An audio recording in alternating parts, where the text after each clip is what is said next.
Assalamualaikum warahmatullahi wabarakatuh. Kami dari kelompok pertama akan mempresentasikan hasil diskusi kami, yaitu tentang aplikasi memecahkan masalah etik dalam pelayanan praktik kebidanan. Mata kuliah Etika dan Hukum Kesehatan, dosen pengampu Ibu Ana. Yang akan disampaikan oleh saya sendiri, yaitu Anifadilatul Rifaiyah. Yang kedua akan disampaikan oleh Ajeng Ira Promatasari. Yang ketiga Yovanta Amiradi, yang keempat Rosmiati. Selamat menyaksikan. Nah, sekarang outline materi yang akan kita bahas yaitu meliputi yang pertama definisi, yang kedua langkah-langkah penyelesaian masalah etika, yang ketiga faktor-faktor yang mempengaruhi pengambilan keputusan, yang keempat hal pokok dalam pengambilan keputusan, yang kelima ciri keputusan yang etis, yang keenam bentuk pengambilan kebijakan dalam kebidanan, yang keenam sumber proses pengambilan keputusan, yang ketujuh dimensi etik dan peran bidan, yang kedelapan informed choice dan informed consent, kemudian yang terakhir adalah contoh kasus. Nah, definisinya itu apa sih? Yaitu definisinya adalah tenaga kesehatan khususnya bidan dituntut untuk dapat memberikan asuhan kebidanan yang profesional. Selama asuhan diberikan baik pada tahap penilaian, peraturan, prinsip dan etika, bidan harus mengaplikasikan teori etika dengan baik. Langkah-langkah dari penyelesaian masalah etika, yaitu dengan melakukan penyelidikan yang memadai, menggunakan sarana ilmiah dan keterangan para ahli, memperluas pandangan tentang situasi, kepekaan terhadap pekerjaan, kepekaan terhadap kebutuhan orang lain, masalah etik moral yang mungkin terjadi dalam praktik kebidanan, tuntutan bahwa etik adalah hal penting dalam kebidanan, bertanggung jawab terhadap keputusan yang dibuat, bertanggung jawab terhadap keputusan yang diambil, kemudian pengetahuan klinik yang baik, pengetahuan yang up to date, dan yang terakhir adalah memahami isu etik dalam pelayanan kebidanan. Nah, sekarang faktor-faktor yang mempengaruhi pengambilan keputusan itu apa saja?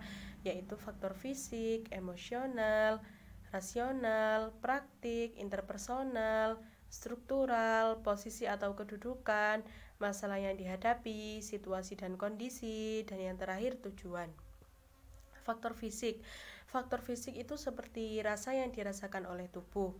Dan kemudian faktor emosional yaitu perasaan atau sikap.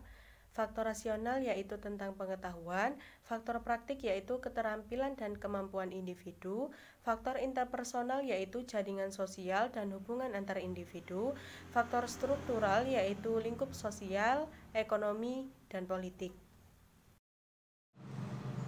Hal pokok dalam pengambilan keputusan yaitu 1. Intuisi, berdasarkan perasaan, lebih subjektif dan mudah terpengaruhi. 2. Pengalaman, pengetahuan praktis, sering terpapar suatu kasus, mengingatkan kemampuan dalam mengambil keputusan. 3. Fakta, keputusan lebih real, valid, dan lebih baik. 4. Wewenang lebih bersifat rutinitas. 5. Rasional, keputusan bersifat objektif, transparan, dan konsisten. Nah, apa aja ciri keputusan yang etis itu? Yaitu 1. Mempunyai pertimbangan tentang apa yang benar dan apa yang salah. 2. Sering menyangkut pilihan yang sukar. 3. Tidak mungkin dielakkan. 4. Dipengaruhi oleh norma, situasi, iman, dan tabiat, serta lingkungan sosial. Bagaimana sih bentuk pengambilan kebijakan dalam kebidanan? Yaitu 1. Strategi pengambilan keputusan yang dipengaruhi oleh kebijakan organisasi atau pimpinan, fungsi pelayanan, dan lain-lain. 2. Cara kerja pengambilan keputusan dengan proses pengambilan keputusan yang dipengaruhi pelayanan kebidanan klinik dan komunitas. Strategi pengambilan keputusan dan alternatif yang tersedia. 3. Pengambilan keputusan individu dan profesi yang dipengaruhi standar praktik kebidanan, peningkatan kualitas kebidanan. 4. Kerangka pengambilan keputusan dalam asuhan kebidanan yaitu bidan harus mempunyai responsibility dan accountability. Bidan harus menghargai wanita sebagai individu dan melayani dengan rasa hormat. Pusat perhatian pelayanan bidan adalah safety and well-being model. Bidan berusaha menyokong pemahaman ibu tentang kesejahteraan dan menyertakan pilihan pada pengalaman situasinya yang aman.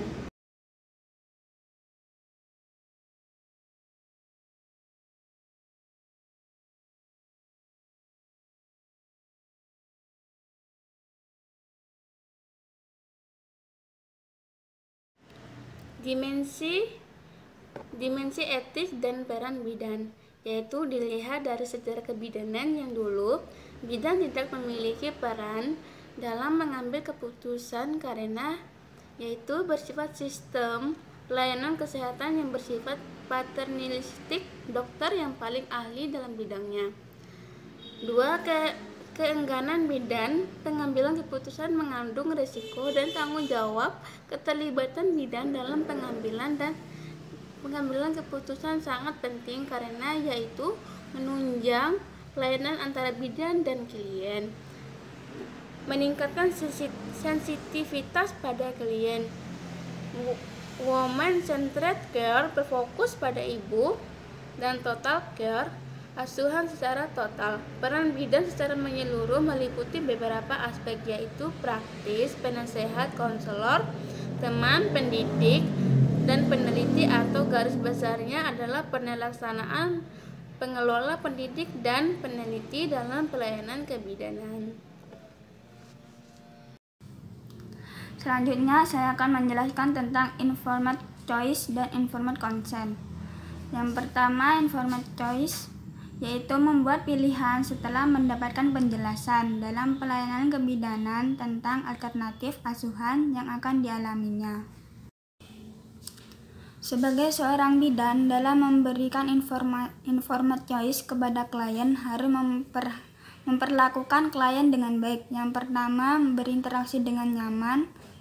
Kedua, memberikan informasi objektif, mudah dimengerti dan ingat, serta tidak berlebihan. Yang ketiga, membantu klien mengenali kebutuhannya dan membuat pilihan yang sesuai dengan kondisinya. Yang keempat, mendorong wanita memilih asuhannya. Selain itu, beberapa hal yang harus diperhatikan dalam proses informed choice. Yang pertama, bidan harus terus mengingatkan pengetahuan dan keterampilan. Yang kedua, bidan wajib memberikan informasi secara rinci, jujur, dan dimengerti klien. Yang ketiga, bidan harus belajar untuk membantu klien melatih diri dalam menggunakan haknya dan menerima tanggung jawab untuk keputusan yang mereka ambil. Yang keempat, asuhan berpusat pada klien. Yang kelima, tidak perlu takut pada konflik tetapi menganggapnya sebagai suatu kesempatan untuk saling memberi dan mungkin suatu penilaian ulang yang objektif. Bermitra dengan klien dan suatu tekanan positif terhadap perubahan. Prinsip informed choice. Hal yang harus diingat dalam informed choice. Yang pertama, informed choice bukan sekedar mengetahui berbagai pilihan, namun mengerti manfaat dan risiko dari pilihan yang ditawarkan. Yang kedua, informed choice tidak sama dengan membujuk atau memaksa klien mengambil keputusan yang menurut orang lain benar. Setelah itu, contoh informed choice. Dalam pelayanan kebidanan, beberapa jenis pelayanan kebidanan yang dapat dipilih oleh klien. Yang pertama, pemeriksaan laboratorium dan screening antenatal. Yang kedua, tempat melahirkan dan kelas perawatan. Yang ketiga, masuk kamar bersalin pada tahap awal persalinan. Yang keempat, pendampingan waktu melahirkan. Yang kelima, pencepatan persalinan atau augmentasi. Yang keenam, diet selama proses persalinan. Yang ketujuh, mobilisasi selama proses persalinan. Kedelapan, pemakaian obat penghilang sakit. Pengertian informed consent. Ada beberapa pengertian informed consent, yaitu yang pertama secara etimologi. Informed sudah diberikan informasi, dan consent persetujuan atau izin. Yang kedua, persetujuan dari pasien atau keluarganya terhadap tindakan medis yang akan dilakukan terhadap dirinya atau keluarganya setelah mendapat penjelasan yang kuat dari dokter atau tenaga medis.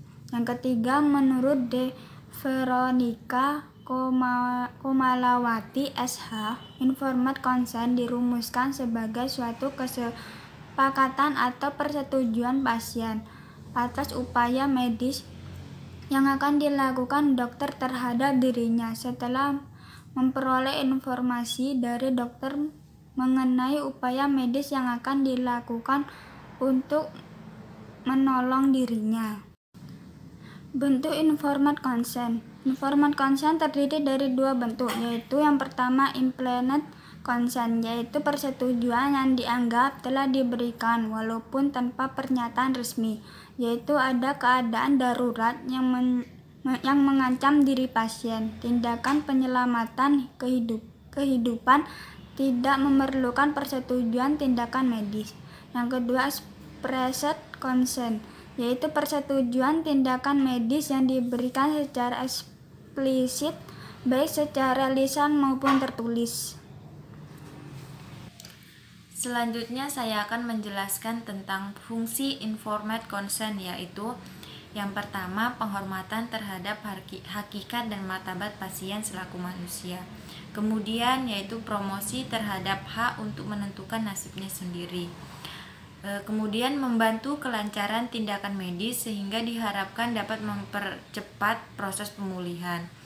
Kemudian ada untuk mendorong dokter melakukan kehati-hatian dalam mengobati pasien sehingga dapat mengurangi efek samping pelayanan yang diberikan. Kemudian ada menghindari penipuan oleh dokter, mendorong diambil keputusan yang lebih rasional, mendorong keterlibatan publik dalam masalah kedokteran dan kesehatan, sebagai suatu proses edukasi masyarakat dalam bidang kedokteran dan kesehatan, dan kemudian ada meningkatkan mutu pelayanan. Pembuatan dan penggunaan informed consent. Hal yang harus diperhatikan yaitu yang pertama, tidak harus selalu tertulis. Kemudian yang kedua, tindakan bedah sebaiknya dibuat tertulis. Yang ketiga, fungsi informed consent tertulis untuk lebih memudahkan membuktikan bila kelak ada tuntutan. Kemudian yang keempat, informed consent tidak berarti sama sekali bebas tuntutan bila dokter melakukan kelalaian. Selanjutnya contoh kasus. Di sini kami mengambil kasus tentang aborsi di luar kewenangan dan motif keuangan. Bidan DSB dan NN alias NA, ibu muda yang sedang hamil 5 bulan menjadi tersangka dalam kasus aborsi. NN melakukan aborsi di klinik bersalin milik DSB. Berdasarkan pengakuan NN, aborsi dilakukan karena janin yang dikandungnya tidak berkembang dan denyutnya tidak terekam. NN datang ke klinik bidan bersama ibunya pada tanggal 17 Januari 2016. Bidan DSB melakukan pemeriksaan dan menyimpulkan bahwa janin dalam kandungan NN harus dikeluarkan karena sudah mati. NN diberi obat untuk menggugurkan kandungannya dan harus membayar biaya tindakan aborsi dan perawatan sebesar 10 juta rupiah. Kasus aborsi di klinik bidan DSB diketahui pihak kepolisian akibat laporan warga setempat yang mencurigai perubahan fisik NN. Hasil penyelidikan, polisi menunjukkan kecurigaan bahwa klinik tersebut tidak memiliki izin dari Dinas Kesehatan setempat. Bidan DSB memiliki dua klinik di wilayah tersebut. Berdasarkan keterangan saksi, praktik aborsi sering dilakukan di Bonipoi, kata Didi Senin 25 Januari 2016. Namun, menurut Didi, setelah pihaknya mendapat 2 kuburan janin di klinik milik Bidan DSB di Pasir Panjang, maka tidak tertutup kemungkinan klinik ini juga dijadikan tempat aborsi. NN dan keluarga menunjukkan kepercayaan terhadap layanan bidan sehingga melakukan pengambilan keputusan tanpa mengutamakan isu keselamatan. Bidan DSB mengabaikan keselamatan klien dan melakukan tindakan di luar kewenangan demi keuntungan pribadi. Kepercayaan ibu mendorong bidan melakukan tindakan di luar kewenangan dan mendapatkan keuntungan pribadi. Masyarakat telah mengetahui bahwa aborsi adalah tindakan ilegal. Kecurigaan masyarakat menyebabkan kasus ini terbongkar ke ranah publik. Keberanian masyarakat menyuarakan pengabaian keselamatan ibu oleh bidan terjadi karena aborsi telah dipahami sebagai tindakan melawan hukum. Masyarakat tidak semua memahami batas kewenangan dan etika profesi bidan. Kecurigaan telah terjadi pelanggaran hukum, menyebabkan kasus ini dilaporkan ke polisi. Sekian presentasi dari kelompok kami. Mohon maaf apabila banyak kekurangan ataupun kesalahan. Semoga materi yang kami sampaikan bisa bermanfaat. Sekian, wassalamualaikum warahmatullahi wabarakatuh.